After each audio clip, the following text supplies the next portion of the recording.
And on Vlad Stocks, I put this out recently. And, I had a picture of Jay with like all this truck jewelry on. And it said, worth 100,000. Then it had him with like no jewelry on. It said worth 810 million. Mm-hmm. And what I talked about, and this is something that I'm starting to realize more and more in my life, is that there is a cost associated with stunting. Mm-hmm. When you brag, there is a cost. You may not realize you're paying that cost as you're doing it, but there is a cost each and every time that you brag about your success in whichever way. And what do you think that cost is? It's a few different costs. Number one, you create jealousy with people that you do know and people you don't know. Who have less than you. Yes, who have less than you, usually. Right. Or even can have as much as you or still feel some type of way about it, right? And that will then cause people to try to take that from you. Well, that's the assumption.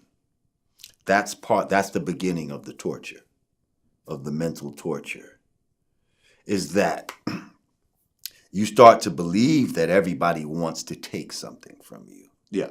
You see? So the paranoia now sets in about everyone and everything around you. Why are they here? Do they really, you know what I mean? Are they trying to play me out of my shit? You see? And so you think having money is the most peaceful thing, and I would be at such peace if I had all the money. But a lot of times it just brings more worries and anxiety to people because they're worried about, like what you said, anybody can get money, but some of the hardest part is keeping it. And within that keeping it and protecting it.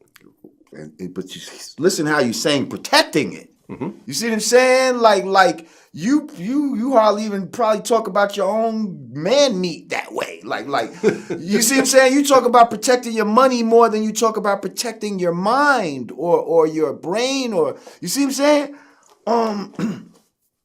But we want to protect the money. Like who are the barbarians at the gate coming for your money, Vlad? Well, you see what I'm saying? If anything, people are coming for your mind. People are coming to control your thoughts more than they are going after your money. But they got you worried about the money. Mm-hmm. You see? Well, if you don't worry about it, that's when shit usually happens. When you assume that, you could wear a whole bunch of jewelry and walk through a poor neighborhood where you're wearing the price of people's houses, that nothing's going to happen to you because everyone loves you so much, like the Boosie thing, the hypnotized with hatred thing, where it was like Boosie had to move out of his own city that he was the king of. You're talking about the king of New York? Mm-hmm. I mean, Boosie was the king of Baton Rouge, and he really was the king. He really was the king of Baton Rouge. All around king. Music, everything. Imagine Jay-Z having to move out of New York. I mean, I know he lives in other places, but let's just say Jay-Z just could not really stay in New York because there was too many legal problems, too many criminal problems. It was just like, on some Mace shit, like, just left and went to fucking down south somewhere and just did his shit down there. This is what happens. And this is why I think people like Warren Buffett play up this image of, I'm just a regular guy. I got an old house. Mm-hmm. I drive a used car. Like, his daughter was out there like, yeah, my dad told me that I can only buy a used car for him. I had to buy a car with like, hail damage, and it's like someone had pointed out that's like, and I said, yeah, and he's got the same house from 30 or 40 years ago. Some small house, it's not even the biggest house on his block. And someone's like, Warren Buffett lives in a 5-bedroom house. That's hardly small. I'm like, he is worth $40 billion. Show me one other billionaire who lives in a 5-bedroom house on a regular block without a gate, without a fucking helicopter pad, and all this other shit. You will not see it. But I think that Warren understands that once he started to amass this type of money and it was becoming public knowledge how much he had to sort of downplay his image. I feel his image is manufactured. When you look at a lot of these guys, they have this manufactured downplay image on purpose. Whereas we might have a manufactured upplay. Yeah, that's interesting. Yeah, that's interesting. They manufacture a poorer image of themselves. Have you ever seen Bill Gates wear anything flossy? I mean, I already said. Have you ever seen any real millionaire? Any real, I'm talking the ones that have enough money to pay the Jay-Z's and the Floyd Mayweathers. Right. Have you ever seen them in a picture with a fucking money phone or any sort of flossy picture at all? Where they're standing there with all their jewelry. Oh, let me show you all my watches. Look at my watch collection. Look at my shoe collection. Come, let me show you all my cars. Like, maybe, who's the nigga? But see, I would even put him in it. Jay Leno wants to show you all his cars. Right. Well, but somebody pays Jay Leno. And the nigga who pays Jay Leno, we've never seen this motherfucker, and we never will. Let me say, I was watching, it was this series that Jerry Seinfeld has on Netflix. Right. With the cars. Yeah, it's comedians in cars and getting coffee, right? Right. And I remember, I forgot who it was, some comedian that he was, chilling with that day said, "How many cars do you have?" And he said, "A number that if I told you, you wouldn't say, oh, that's reasonable."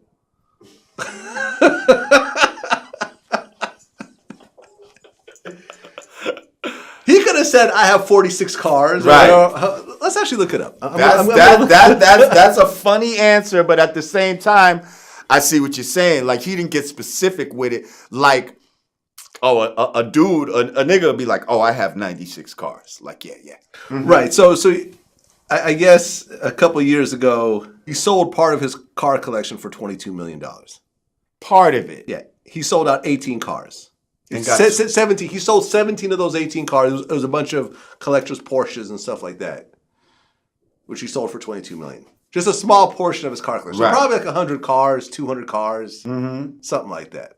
But notice how he didn't say, "I have 200 cars." Right.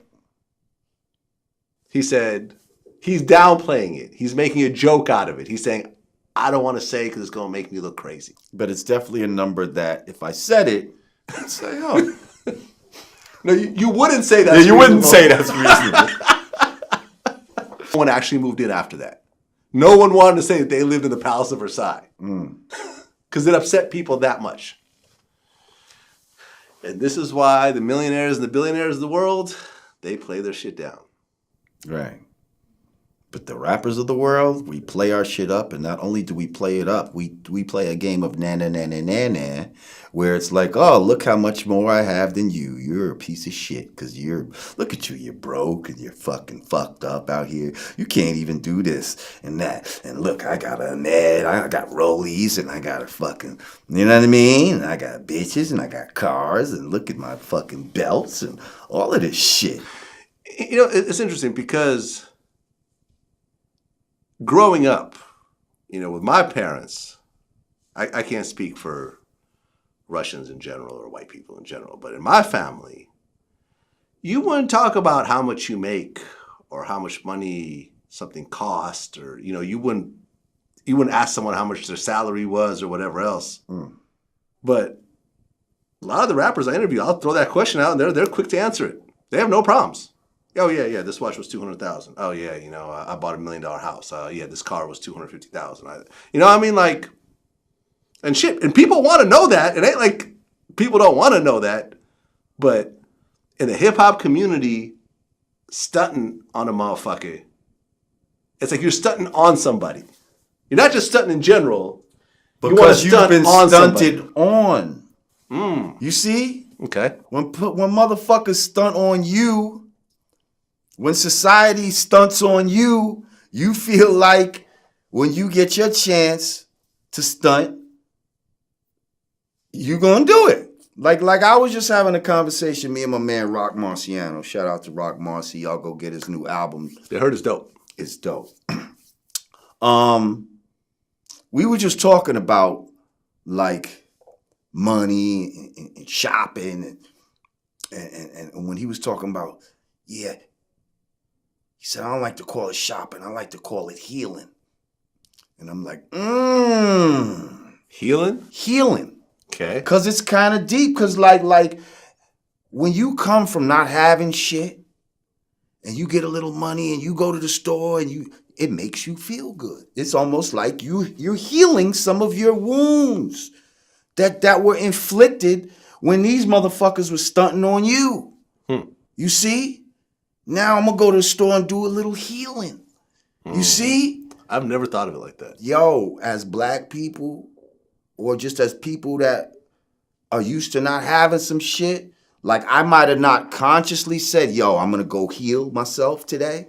But you best believe, you know, when you was younger, maybe you had a little spree where, oh man, I need some new kicks. And when you finally get your new kicks, it's like, you know what I mean? Feel like you could breathe again or some shit. Like you feel like you rejuvenated, like you have been healed. You see? So it's like some people go shopping and all of that as a form of therapy. Shopping therapy. I've heard that before. Yes. But you hear of women do that. Nah, but men do it too. Men do it too. When we go, come on, B. When you get some Jordans and all of that, you healing. When you put them motherfuckers on for the first time and all of that, maybe the 5th, the 10th time, you don't give a fuck. But when you first get them brand new joints, you feeling good as a motherfucker. I mean,